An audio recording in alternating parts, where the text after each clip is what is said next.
Miguel Bonnefoy nous conte dans L'Inventeur, paru aux éditions Rivage, l'extraordinaire destin d'Augustin Mouchot qui, au milieu du XIXe siècle, découvre l'énergie solaire.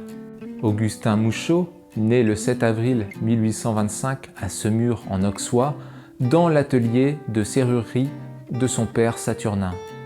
Dernier-né d'une fratrie de 6 enfants, le jeune Augustin est fragile, délicat, toujours malade et n'a pas la force de travailler dans la serrurerie. Notant néanmoins ses aptitudes intellectuelles, sa mère le conduit à l'école.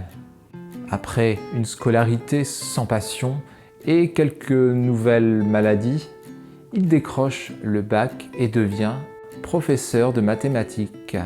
En 1860, en poste à Alençon, en Normandie, Mouchot découvre, dans l'appartement qu'il occupe, un livre sur la chaleur solaire. Sa vocation est née. Alors que toute l'Europe carbure au charbon, le professeur de mathématiques se lance dans la construction d'une machine à énergie solaire, baptisée Octave en référence à l'empereur romain, dont on disait que la beauté était telle que tout le monde baissait les yeux devant lui, même le soleil. D'essai en essai, de démonstrations foireuses en succès confidentiel, son invention finit par intéresser Napoléon III. Malheureusement, la chute de l'empereur après la défaite de la France contre la Prusse en 1870, puis le mouvement insurrectionnel de la Commune de Paris l'année suivante, mettent un frein au projet de l'inventeur.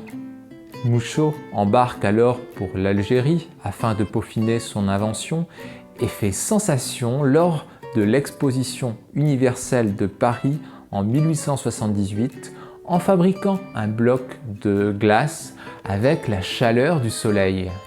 À l'issue de cette troisième exposition universelle dans la capitale, dont on retiendra également la construction du palais du Trocadéro et la présentation de la tête de la Statue de la Liberté, l'inventeur recevra une médaille d'or, puis la Légion d'honneur.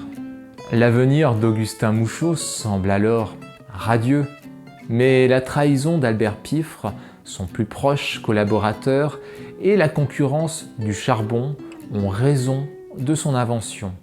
Ses yeux ayant trop longtemps été exposés aux rayons du soleil et des montagnes algériennes, le pauvre bougre finit sa vie aveugle, dans la misère, affublé d'une épouse obèse, autoritaire et malhonnête.